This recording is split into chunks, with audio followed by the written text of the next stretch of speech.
Bom, meus amigos, qual é a premiação assim, mais aguardada do futebol brasileiro? A seleção do campeonato aqui no Seleção Sport TV. Sem dúvida. Né? Evidentemente, chegou esse momento. Chegou esse momento. A gente faz a cada rodada a seleção da rodada, o gol da rodada, o craque da rodada, para se divertir semanalmente e para chegar nesse momento, nesta sexta-feira do ano, na qual vamos revisitar as nossas escolhas durante o ano e eleger a seleção do Campeonato Brasileiro com os debatedores de hoje. Vou começar com os goleiros. A gente está partindo do número de vezes que eles foram indicados para a seleção da rodada. Então aqui estão os goleiros mais indicados nesse campeonato. O Fábio foi indicado 5 vezes, goleirão do Fluminense, e nessa reta final ele fez jogos absurdos, como por exemplo na vitória sobre o Santos na Vila Belmiro. O Lucas Perry, que vai embora do Botafogo, com o torcedor do Botafogo, não acredito que com saudades, porque o rendimento dele na reta final foi ruim ou abaixo do que foi no primeiro turno, mas é a eleição do campeonato. A gente está analisando o campeonato como um todo. Ele apareceu 3 vezes como goleiro da rodada. O goleiro que mais vezes apareceu, além do Fábio, foi o Léo Jardim, com 5 indicações para goleiro da rodada. O Everson também. Então você tem 3 goleiros com 5 indicações. O Everson, o Léo Jardim e o Fábio. O PR representando o melhor turno da história. E o Everton, com 2 indicações, ele tem uma delas muito forte. Quando ele faz a defesa no pênalti do Tiquinho, aos 37 do segundo tempo, estava 3-1 Botafogo, e ele entrou naquela rodada por causa disso, isso dá um peso gigante para dizer que ele pode ser o goleiro do campeonato. Afinal, ele fez uma defesa que é a defesa que pode ter mudado o rumo do Brasileirão 2023. Falei um pouco de cada um, se vocês quiserem eleger um outro goleiro, sei lá, o Cássio, o Rocher, vocês fiquem à vontade, o Bento. Esses foram os goleiros que mais apareceram na seleção da rodada. Quem é o seu goleiro do campeonato, Coutinho? Meu goleiro é o Everson, pelo segundo turno dele, que foi muito bom, e por ter feito um primeiro turno de bom nível também. Ele não teve grandes oscilações no campeonato. Não é à toa, se eu não estou enganado, o Galo termina o campeonato com a melhor defesa ainda, né? Junto com o Cruzeiro. Junto com o Cruzeiro, porque leva 4 gols na última rodada. E acho que ele é muito responsável por isso. Acho que dá para fazer uma menção honrosa a um cara que não está nessa lista, que foi mal na última rodada, mas que fez um belo campeonato, que foi o João Paulo, do Santos. O Santos só chega vivo no final do campeonato também por ele, né? Porque ele teve atuações muito boas nesse campeonato. Mas para mim o Everson é o meu goleiro dessa seleção. O seu goleiro? Everson também, acho que foi o mais regular. O Atlético é um time que sofreu na defesa com desfalques. O Arana demorou a voltar, quando voltou demorou a retomar o ritmo. Os zagueiros se machucaram, o Bruno Fux machucou, o Gemerson não fez um bom campeonato, abaixo do que a gente já se acostumou a ver. Então, embora sejam boas opções, e o PR tenha sido o meu goleiro do primeiro turno, porque acho que ele foi muito importante para aquele primeiro turno do Botafogo, mas o peso das boas fases em cada momento do campeonato é diferente.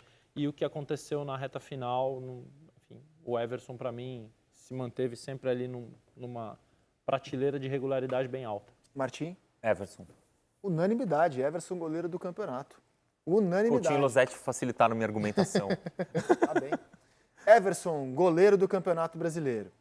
Na lateral direita, a gente tem o Mike, que nem jogou exatamente como lateral, né? Ele termina atuando como ala. Ele foi indicado 2 vezes. O Samuel Xavier foi indicado outras 2 vezes. E o Marcos Rocha, que termina o campeonato como zagueiro, indicado 3 vezes. Você tem um combo do Palmeiras aí. O zagueiro pela direita e o ala na direita, que é o Mike. Aí você vai perguntar, mas não teve nenhum outro lateral direito indicado? Teve, o Di Plácido. Ele teve 4 indicações. A gente optou por tirar o Di Plácido da lista, entendendo que ninguém consideraria o Di Plácido na eleição. Mas eu sou obrigado a dizer que o primeiro turno dele foi tão bom que ele teve 4 indicações. A gente tirou porque entende que vocês não considerariam o Di Plácido como um dos melhores do campeonato, mas informo que ele tem 4 indicações. Se quiserem optar por outro, também fiquem à vontade. Quem é o seu lateral direito? Mike.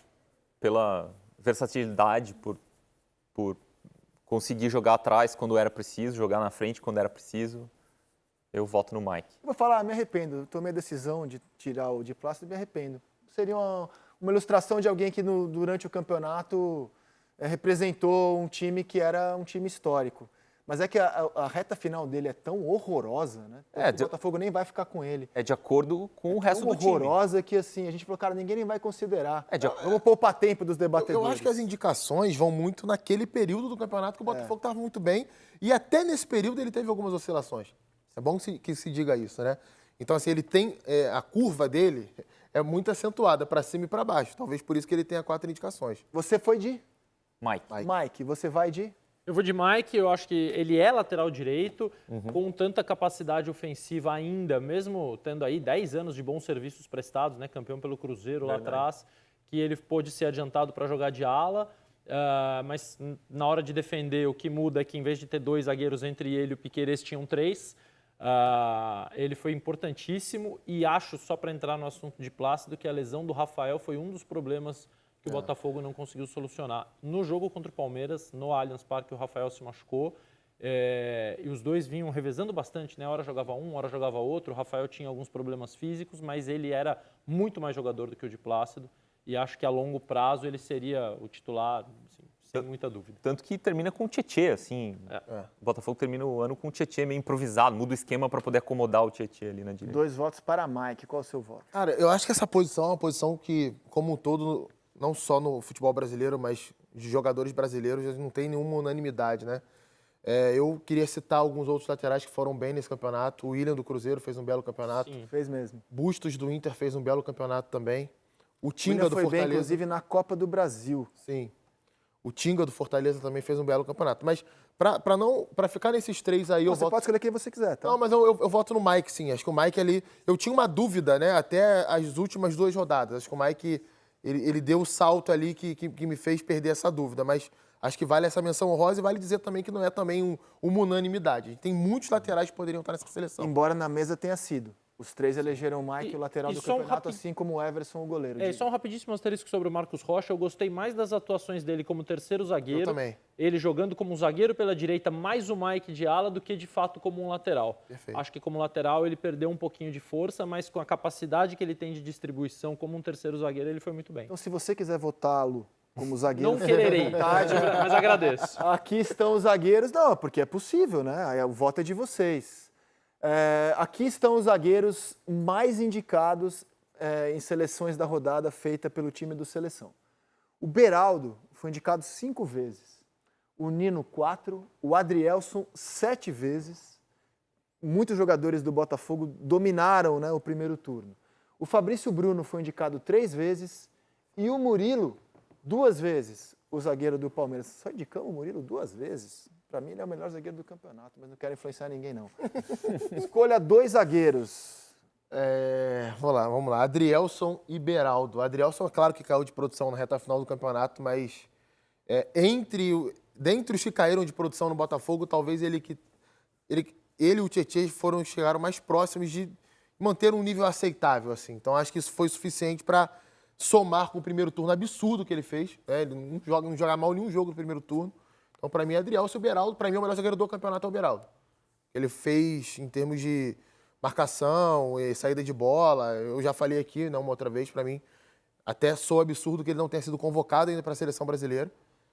Então, não só pelo que ele fez na Copa do Brasil e em outras competições, mas no Brasileirão ele jogou muito bem. Adrielson e Beraldo, minha zaga. Seus zagueiros. Também Adrielson e Beraldo, e digo que não é nem pelo número de indicações. Eu estou me desafiando a repetir a seleção do campeonato que eu gravei no começo da semana para ser passada na nossa programação. Não precisa, o Losetti de hoje não precisa concordar com o Sem Losetti. dúvida. Se eu fizer 2 seleções, uma noite e uma tarde, eu vou mudar. Mas eu estou, por enquanto, me desafiando e estou conseguindo repetir. Vocês não votam no Murilo, é? Não, eu acho que o Murilo fez uma reta final muito boa, apesar de um jogo ruim lá em Fortaleza, que poderia ter sido. Verdade. Embora ele tenha dado a assistência para o gol da vitória, o gol do Zé Rafael, mas defensivamente ele fez um o gol ruim. dos 4-3 contra o Botafogo. Não, não é dele. Eu acho que ele é muito decisivo, ele tem muita imposição nas 2 áreas, mas eu acho que nem ele, nem o Gustavo Gomes fizeram um campeonato no mesmo nível, e aí a culpa, entre aspas, é deles de terem estabelecido um parâmetro muito alto de atuações.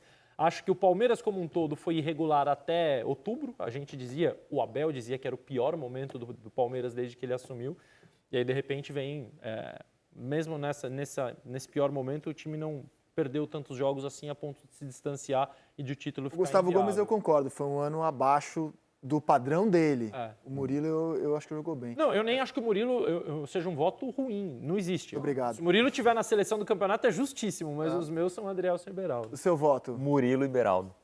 Beraldo, unanimidade. Adrielson, 2 votos. Murilo, 1 voto. Então a zaga fica Beraldo e Adrielson. A não ser que você queira votar no Murilo, empatar e bagunçar só desempato, Só desempato. tá. Eu voto de Minerva, Correto. caso haja um tríplice empate aqui. Na lateral esquerda, os jogadores que mais apareceram em seleções da rodada foram, com o mesmo número, hein? Guilherme Arana, Piquerez e Capixaba. E eu tenho a impressão que eles brilharam em diferentes momentos do campeonato. No primeiro turno, o Capixaba parecia pule de 10, melhor lateral. Aí o Piquerez surge na arrancada do Palmeiras como um jogador muito importante, marcando golaços contra São Paulo, contra Curitiba. E o Arana é um jogador que desequilibrou nessa arrancada do Galo no segundo turno. Quem é o seu lateral esquerdo do campeonato, Martim? Boa, essa é a mais difícil, acho que é a mais... Quer passar para É quem? mais Pra alguém que equilibrado. tem Não, eu alguma vou votar no Guilherme Arana, porque foi quem eu votei na seleção da CBF. Tá. Pela participação ofensiva, Ó, o que vocês votaram antes não me importa, vocês podem mudar de ideia aqui, tá? O Martim da semana passada... Não, mas na zaga eu já mudei. Para mim, o Guilherme Arana é o melhor dos três, mas o melhor lateral do campeonato para mim foi o Piquerez. No primeiro turno eu votei no Juninho Capixaba. Acho que ele tem uma versatilidade, jogando às vezes como volante, vindo, independentemente de ser o lateral ou de ser meio-campista, mas ele trabalha como um meio-campista muitas vezes com a bola, também sabe atacar o corredor, fez gols, mas eu acho que o Piquerez é um dos mais decisivos jogadores do campeão.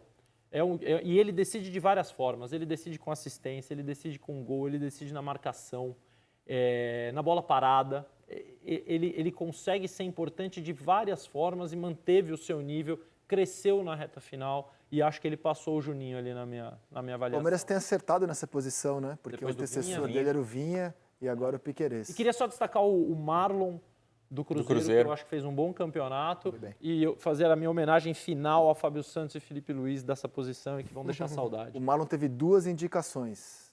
É um jogador que também esteve presente em seleções da rodada. Quem é o seu lateral esquerdo? O meu é o Capixaba. Eu acho assim, ele sobrou no primeiro turno e acho que ele mantém o nível no segundo turno, né? Não talvez, sei lá, um pouquinho abaixo ali, um décimozinho abaixo, mas jogou muito bem, mesmo quando o Bragantino não ia bem, ele era um dos melhores da equipe. E o que é um grande atestado da qualidade do trabalho do Bragantino, né? Porque se a gente for pegar a qualidade como jogador, acho que ele está bem abaixo do Piquerez e do Arana. Mas o campeonato que ele fez, para mim, é superior em regularidade e alto nível desses 2 jogadores. Vou dar o voto de Minerva, então, em Piquerez. Acho que o Arana é o melhor dos 3, concordo. Mas o Piquerez, o campeonato dele, porque ele é desde o começo muito consistente, então eu dou o voto de Minerva em Piquerez, eleito lateral esquerdo. A nossa defesa, então, tá Everson, Mike, Adrielson, Beraldo e Piquerez. Você foi tipo um interventor agora? Isso. Organizando a eleição. As correntes Exatamente. políticas aqui não se entenderam Pelo na bem lateral do esquerda. futebol brasileiro. Pelo bem do futebol Perfeito, brasileiro. perfeito. Estou sempre aqui pelo bem do futebol brasileiro. Olha só, eu vou exibir para vocês as opções que a gente tem de volante, de meias e de atacante. Isso é importante. Porque isso vai impactar vocês a escolher, inclusive, o esquema tático. Vocês podem escolher, por exemplo, 4 atacantes. Posso ser um interventor aqui? Pode. Vamos fechar no 4-3-3? Vamos. Sério? Não. Sem conchavo. Sem conchavo. Cada um escolhe o sistema A minha que tem quiser. 4 atacantes, eu não vou fechar nisso. Isso eu ia falar, vocês podem escalar até 4 atacantes. Se vocês escalarem 4 atacantes, obrigatoriamente você vai ter que escalar um volante e um meia, tá? Só aviso isso. E se você escalar 3 atacantes, você pode escalar o seu meio-campo como quiser, volante, desde 2 que tenha um meias, volante. tá, beleza. Tá? Então, assim, vamos começar pelo ataque, então, já que isso vai determinar O as outras Ministério escolhas? Público vai questionar essas regras eleitorais aí. Putz, né? é verdade, cara. É verdade. Não, mas a gente fez um taque aqui. Tá Vamos começar pelo ataque. Deu para entender, né? O que tá em jogo aqui. Vamos começar, então, com o ataque. Vocês podem escolher até 4 jogadores. Os jogadores mais indicados na posição de atacante foram o Tiquinho Soares com 7, o Endrick com 3, e aqui é um peso muito forte para a arrancada do Palmeiras, o peso que ele tem na arrancada final do Palmeiras, nos 11 jogos finais do campeonato. O Suárez foi indicado 12 vezes, é o atacante mais vezes indicado. O Paulinho, o artilheiro da competição, foi indicado 7 vezes. E o Hulk foi indicado 8 vezes. Você vai de quantos atacantes? Difícil. Vamos lá. A cara vai ser polêmica com um só. Eu vou com 4, então. Hulk, Paulinho, Suárez e Endrick. Hulk, Paulinho, Suárez e Endrick. Tipo a seleção brasileira do Diniz. 4 Beleza. atacantes. 4 atacantes. Tranquilo. Não é um time para entrar em campo, é um time que vai Isso. representar os melhores do Campeonato Brasileiro. Os mesmos 4. E se tivesse que entrar em campo, seria com o Endrick na direita, Paulinho na esquerda, Hulk e Suárez por dentro. Imagina um ataque desse, meu Deus. Eu vou de 3. Vou de 3. Eu não, assim, o Endrick, ele faz uma reta final absurda, excepcional. Mas eu acho que o restante do campeonato é muito abaixo, assim. Ele demora muito a engrenar. E eu sou um pouco chato com essa questão da regularidade, né? Já deu para perceber. Eu coloco Hulk, Paulinho e Suárez. Acho que foram os 3 melhores atacantes do campeonato. Como a maioria aqui optou por 4 atacantes, será o sistema com 4 atacantes. A gente vai eleger agora um volante e um meia, certo? Então vamos primeiro ao volante. Os melhores volantes do campeonato, segundo as seleções da rodada aqui do programa, foram o Zé Rafael, 2 indicações, o Tietê, 5 indicações, o Vila Sante, 5 indicações, o André, 3 indicações, o Pulgar, 3 indicações e o Gerson, que também atuou como meia, 5 indicações. Vocês vão escolher um volante. Um volante. Quem é o seu volante? Zé Rafael. A quantidade de campo que ele cobre é um absurdo. Cobriu inicialmente a ausência do Danilo, cobriu depois a ausência do Gabriel Menino. Pode jogar em qualquer posição do meio do campo. Zé Rafael. Regularidade, gol. Zé Rafael tem tudo. Eu acho um jogador subestimado no futebol brasileiro. E o senhor? Se eu não me trair agora, eu não me traio mais, eu acho. Né? Porque essa é a minha grande dúvida. Porque quando eu opto por 4 atacantes e 2 meio-campistas, eu tinha ali 3 meio-campistas, 4 na verdade, que eu queria votar. Tinha que escolher 2. E no volante eu fiquei muito em dúvida entre Zé Rafael e Vila Sante. Uhum. O Zé Rafael pelos motivos que o Martim já disse, e eu acho que eu voto nele todo ano para a seleção do campeonato. Eu sou muito fã desse jogador e da capacidade que ele teve de se adaptar a novas funções. Ele vem para o Palmeiras como um terceiro homem de meio campo, quase um camisa 10, mas um pouquinho mais para trás, vira segundo volante, virou primeiro depois que o Danilo foi embora e continua dominando o setor como se estivesse fazendo isso desde os 15 anos. E acho que o Vila Sante também ganhou uma versatilidade esse ano, podendo jogar como primeiro homem de construção, mas chegando à frente, finalizando, fazendo gols e sendo a compensação, entre aspas, para a saída do Bitelo, que para mim, entre os jogadores normais do Grêmio, era o melhor jogador. O Suárez não é normal. Então, os gols da reta final vão pesar pró Zé Rafael.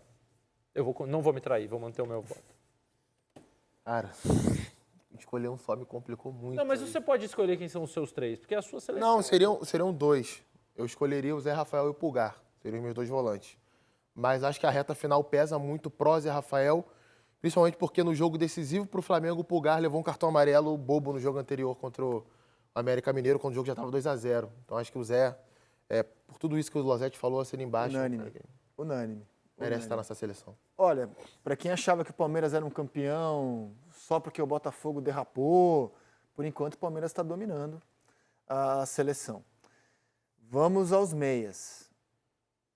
Só um vocês vão eleger de Rafael Veiga, 8 indicações. Arrascaeta, 6 indicações. Eduardo, 6 indicações. Alan Patrick, 4 indicações. O Lucas Evangelista, 3 indicações. E o Cauli, 6 indicações. Eu acho que o Cauli não vai ganhar, mas ele merece muito a menção aqui.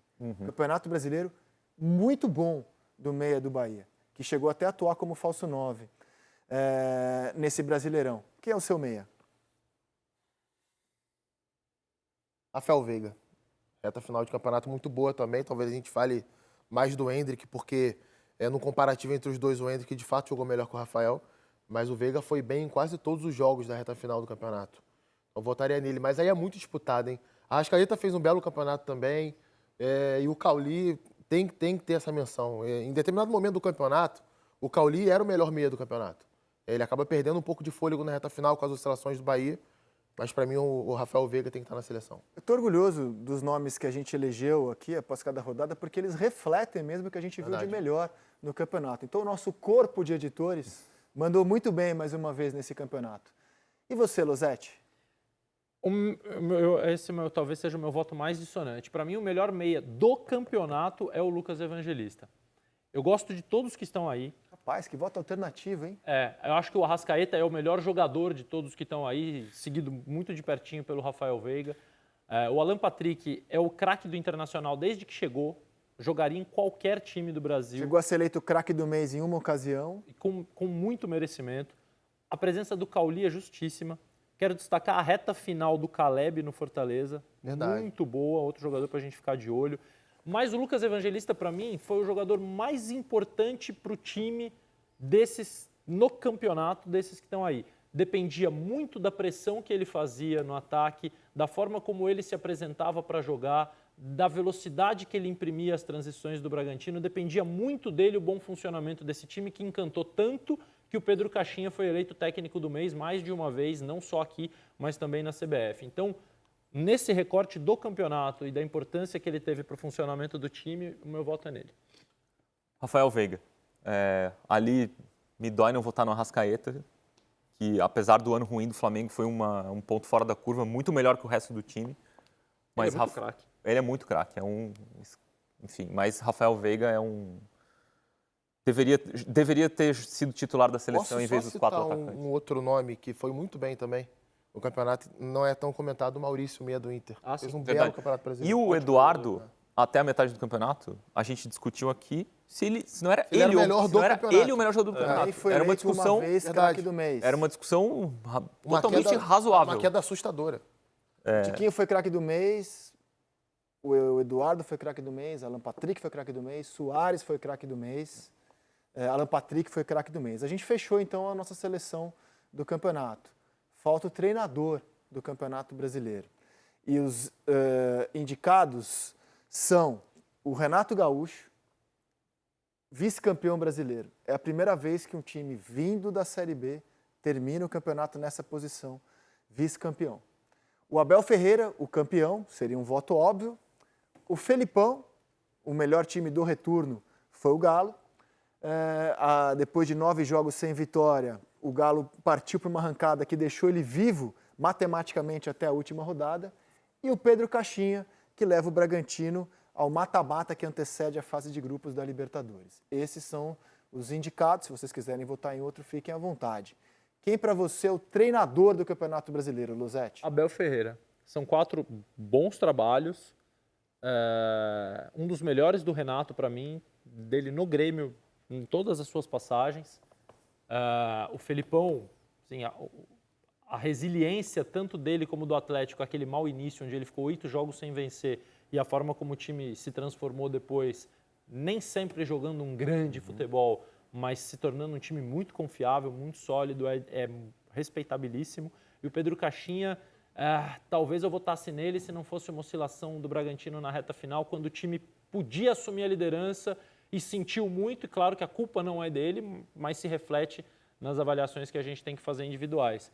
E o Abel, ele navega, né, naquele mar calmo que quando ele fica um pouco arredio, é mais fácil contornar, porque ele conhece todo o funcionamento do negócio, as coisas se ajustam, e ele interveio, ele não deixou a coisa andar, né? Ele mudou o sistema, ele colocou o Endrick, ele atuou como um treinador que conhece o seu elenco muito bem. E o seu? Acho que está muito bem defendido o voto no Abel, é o meu voto também.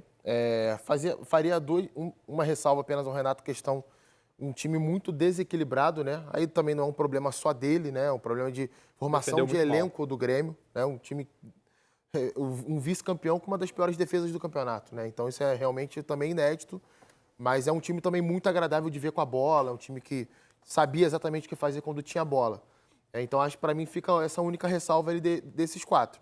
A reta final do Pedro Caixinha realmente do time do Bragantino não foi tão boa, mas eu acho que tem muito daquilo que é o clube, sabe? De quando percebe que alcançou o objetivo que estava traçado inicialmente, acaba se desmobilizando um pouquinho. Eu senti isso externamente do time do Bragantino. Cara, e o Abel, assim, não é à toa que a gente fica insistindo aqui na questão da manutenção dos treinadores, mesmo quando inicialmente a coisa não vai tão bem. O Filipão é um bom exemplo disso. Não fosse o Filipão, talvez teria caído naquela sequência negativa, porque é um cara gigante no futebol, tem um nome, tem peso. Então, o Atlético não faria essa troca inicialmente. O Abel, ele só acha essas soluções porque ele conhece perfeitamente os jogadores do Palmeiras. Ele sabia onde podia mexer, inclusive não só da parte de campo e bola, mas acho que da parte anímica do elenco também. O Rony, ele tinha caído de produção? Tinha. Mas eu não sei se era o suficiente para perder a posição de titular. Mas eu posso dizer que deu errado? Acho que ninguém pode dizer isso. Você compara, por exemplo, né, a dificuldade que o Thiago Nunes, recém-chegado ao Botafogo, tem de achar soluções, mexer no time, com a facilidade que o Abel tinha depois de 4 derrotas seguidas. Gente, com um elenco tão farto do Flamengo. Exatamente. O cara conhece tão bem os caras, não só técnica e taticamente, mas como cada um vai reagir no momento de pressão. O Thiago, cara, dá até um pouco de dó, né? O cara chegou no meio de um furacão, sem um conhecimento de tudo que aconteceu antes, tendo que tomar decisões. E tem uma outra coisa, Isaac, é o respaldo interno para fazer mudança. O Abel, ele é o cara, ele é tão grande no Palmeiras, merecidamente, para mim é o maior treinador da história do Palmeiras, que ele olha pro Rony, que é o maior artilheiro do Palmeiras em Libertadores, sacar esse cara do time aqui na reta final do campeonato. Ele tira o Endrick e vou botar o Breno Lopes. Pois é. O GPS aponta uma queda na movimentação. Ele não quer nem saber, ele tira o Endrick. Ele fez isso direto. O Endrick não gosta, ele não quer saber. Você sabe quantos treinadores começaram e terminaram o campeonato? É um número... 5, né? 5. Dos 20, só 5. Capaz de ser o recorde. Só 5. Real, parece muito. Começaram e Brasil, terminaram. 4. 3 estão ali, né? A gente teve 27 trocas. O recorde são 32 trocas em 2015. Só de treinador efetivado, sem contar os interinos. A gente termina esse ano com 27 trocas. E só 5 começam e terminam o campeonato. Outra coisa curiosa também nesse mercado Esses é que a três gente aí, chegou a ter... Diniz e Vojvoda. Isso. A gente chegou a ter, na 19ª rodada, 13 treinadores estrangeiros, 65%. Era um recorde. E terminamos o campeonato com só 6 estrangeiros. Porque quando o calo apertou, chamaram o brasileiro para fazer o que ele faz de melhor. Ser o bombeiro, dar resultado muito rápido. Qual é o seu treinador do campeonato? Abel Ferreira. Que além de tudo que o Rodrigo e o Losetti falaram, eu acho que a gestão do Endrick que ele fez, porque assim, não é fácil lidar com uma mega estrela de 16 anos. Não com o garoto que não tem nenhum indício, nada de dificuldade, mas com a pressão de fora, com o jogador vendido para o Real Madrid por 60 milhões de euros, convocado para a seleção brasileira com 17 anos. E a gestão que ele fez do Endrick foi perfeita, tanto que o Endrick termina o ano fazendo o que fez. Tivemos 8 unanimidades das 12 possíveis, né, contando com o treinador. Então foi uma seleção abraçada pelos debatedores de hoje. Quero só fazer uma menção a um treinador que não estava lá. Diga. Cláudio Caçapa, 100% de aproveitamento. Bem lembrado, muito bem lembrado. Pode fazer o Luiz Castro também. O interventor que deu certo por 3 rodadas. Exatamente. O melhor arquiteto pode ser o Luiz Castro, né? Só não teve tempo de terminar a construção. Não quis, né? Largou a construção no meio, né? Verdade. Falou, termina aí minha construção que eu tô indo. Não quis. Vou fazer outro projeto. Boa ponderação. Não quis. A seleção ficou assim, ó. O goleiro unânime foi o Everson do Galo. O lateral direito foi o Mike. Na zaga a gente tem o Adrielson e o Beraldo e o Piquerez. Então, um jogador do Galo, 2 do Palmeiras, 1 do Botafogo e 1 do São Paulo na defesa. O volante foi o Zé Rafael. O meia foi o Veiga. E, taticamente, de jeito muito sábio, a gente armou assim, ó. Endrick, Paulinho, Hulk e Soares. Dá pra jogar esse time aí, 4-1-3-2. gente. Dá, Coutinho, dá pra jogar, dá pra Coutinho. jogar, não. Ô, louco, dá pra jogar. Tá A bem qualidade armado. que eles têm, o adversário vai botar Parabéns na bola. aos professores que montaram taticamente.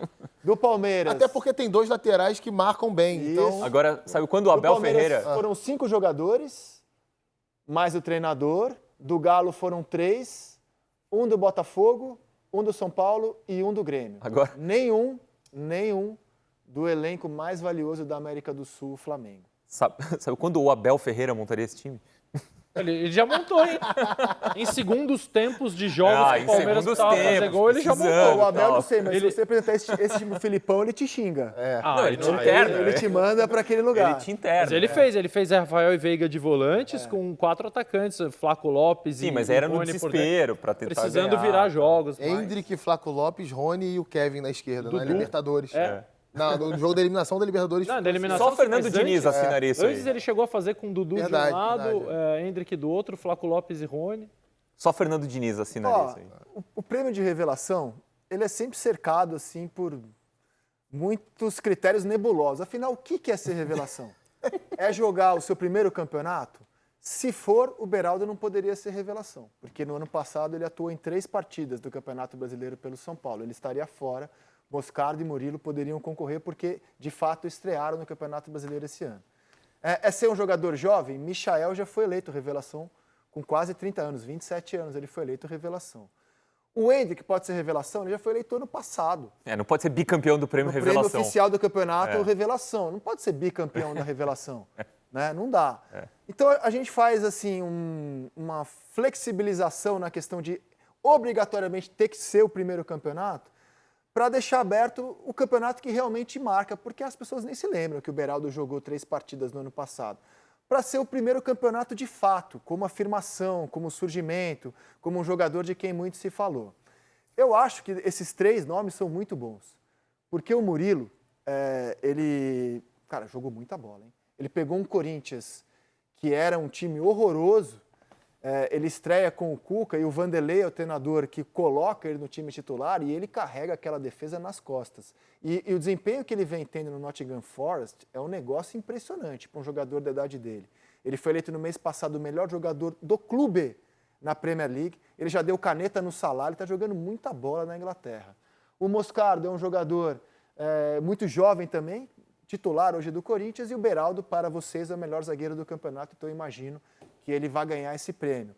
Mas eu acho que são 3 nomes bem importantes que o futebol brasileiro revelou esse ano, cara. Assim, 3 nomes, no meu entendimento, de muito futuro. E eu não vou ficar nem um pouco surpreso se um dia a zaga da seleção brasileira for Murilo e Beraldo.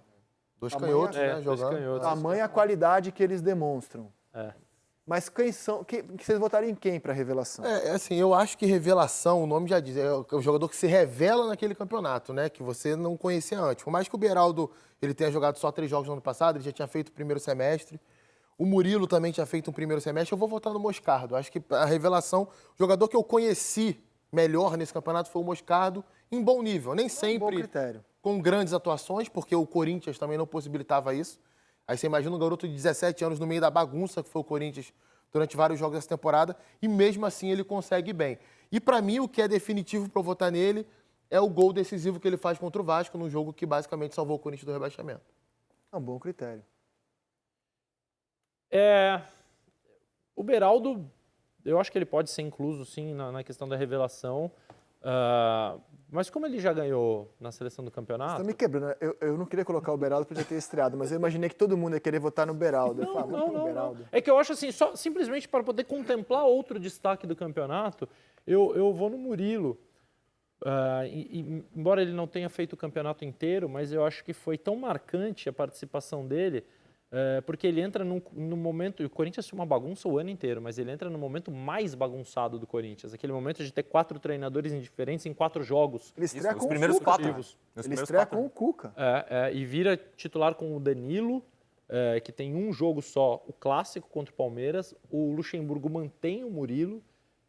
E aí vale também o elogio ao Luxemburgo, que nem merece tantos pelo trabalho do Corinthians, e principalmente pela forma como o Corinthians jogava. Acho que o Corinthians jogou mal, mas pela coragem de ter colocado esses 2 jogadores e ter dado sequência a eles. O Corinthians já ganhou dinheiro e vai ganhar mais dinheiro graças a essa passagem do Luxemburgo por lá. E eu acho que o Murilo, que ele fez ali, foi muito, muito marcante. E eu tentei, enquanto vocês falavam, lembrar de outro jogador, e certamente eu não vou conseguir me lembrar de todos, eu só lembrei do David Washington, atacante do Santos, que também estreou e já foi vendido. Está no Chelsea. E que fez bons jogos, não acho que deveria estar aí, acho que esses 3 são jogadores mais consolidados no campeonato. Sabe quem poderia estar aí? Quem? O Cauli. Ah, mas ele tem quase 30 anos, cara. Mas... É o critério Michael. 28 anos. É. O seu... Gabriel Moscardo. Acho uma joia esse menino, vai ser... Joga de cabeça erguida, consciente. Ele é muito bom. Chuta bem de longe. Eu acho Moscardo, revelação do campeonato. E agora vamos para o craque do Brasileirão 2023. Os 4 estão na seleção do campeonato. Hulk, Paulinho, Soares e Endrick. Vamos passar pelo campeonato deles? Vamos conversar, antes de eleger, sobre como foi legal ver esses 4 jogadores por diferentes razões. O Endrick, por exemplo, que começou o campeonato no banco, né, ele teve 31 jogos na competição, 11 gols, nenhuma assistência. O campeonato do Endrick é o campeonato das últimas 11 rodadas. E o campeonato do Endrick, embora já tivesse feito um grande jogo contra o Bragantino, por exemplo, é a partir daí, né? A atuação que ele faz contra o Botafogo, que para mim vai ficar marcado como o jogo do título, é uma atuação histórica no futebol brasileiro. O que ele jogou ali não é pouca coisa, não.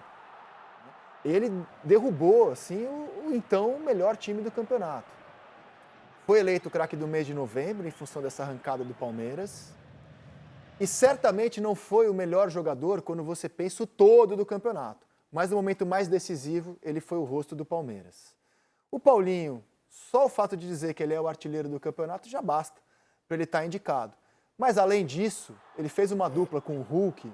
Se o Hulk jogou bem, ele deve muito ao Paulinho. Se o Paulinho jogou bem, deve muito ao Hulk.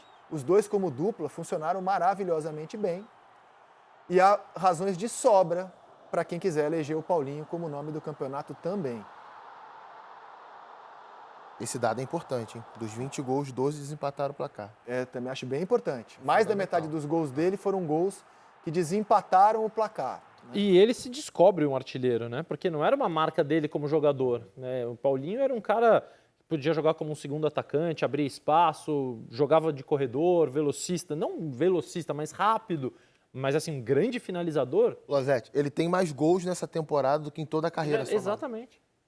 Contando seleção brasileira. E você viu um dado importante? De 71 finalizações, 48 terminaram em gol, ou seja, é um jogador efetivo. Né? Então, vamos falar dos outros, claro, evidentemente. Né? A gente cortou. Vamos de Hulk. Não, eu que cortei mesmo. Vamos do Hulk.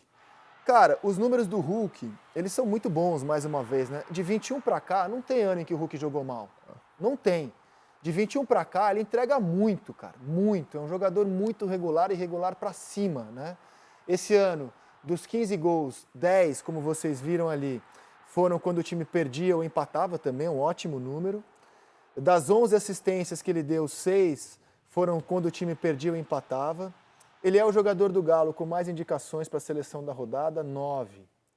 E depois do Hulk, eu falo do Luizito Soares, que de todos eles é o jogador que foi menos bem acompanhado ao longo do campeonato.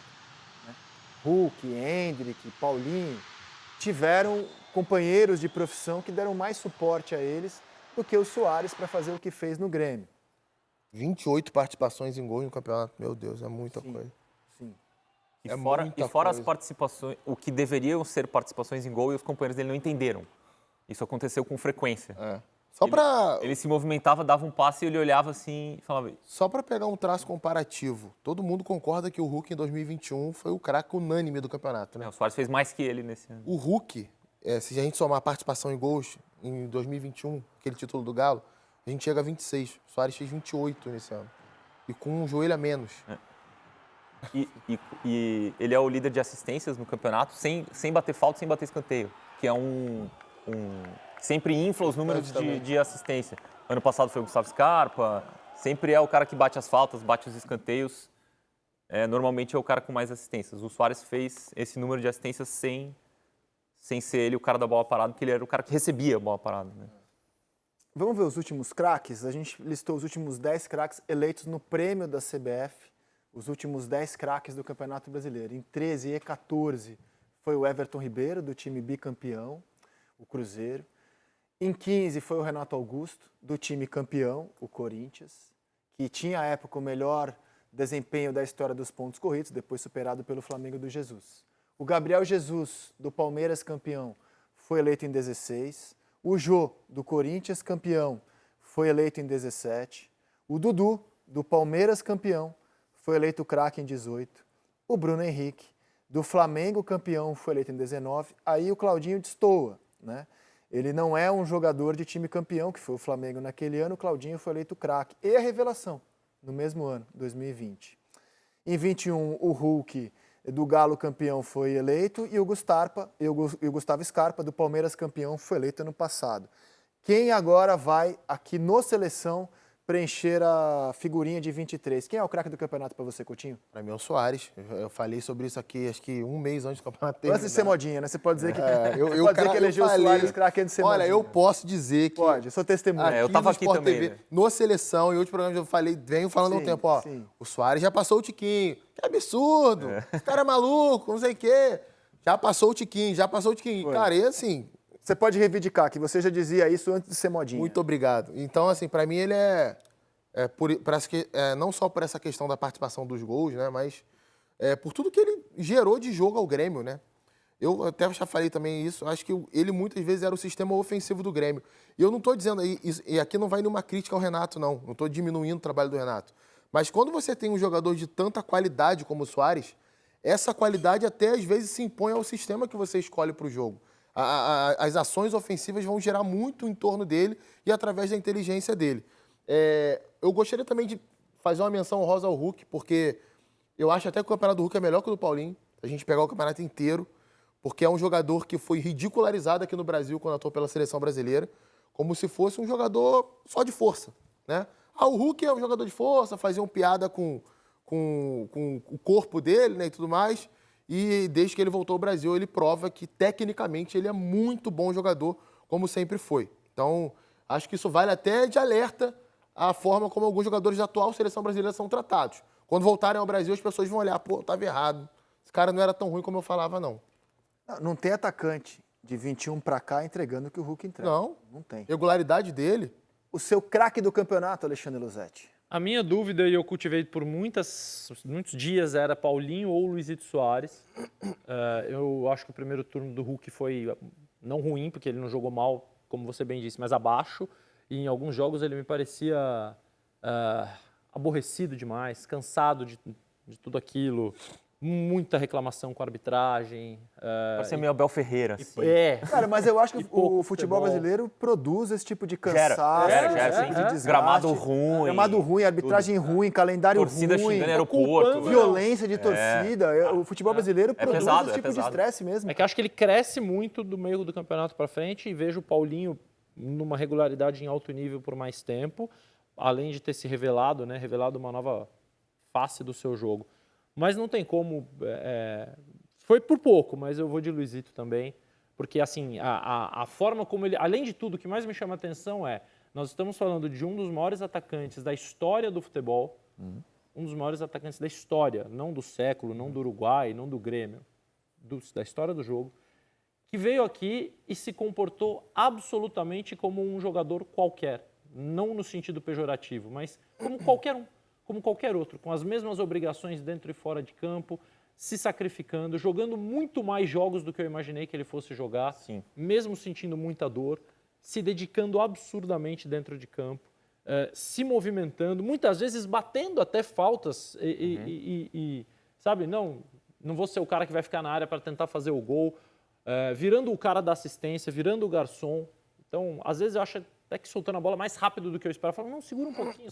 O resto do time não está na mesma velocidade, né? Exato, de raciocínio pelo menos. Então, Luizito. Você também vai de Luizito? Vou. Ele tem uma quantidade absurda de gols depois do minuto 80, minuto 85, muitos gols no final do jogo. Quando ele deu, em teoria, com 36 anos, já estava morto, sem joelho, ele ia lá, gol. E ele escolheu ir para um lugar onde ele sabia exatamente o que o estádio estava gritando para ele, onde ele sabe exatamente o que estão falando, entende tudo, sabe, ouve TV errar, não veio enganar, veio para competir mesmo e competiu espetacularmente. Por unanimidade, Luizito Soares eleito o craque do Campeonato Brasileiro.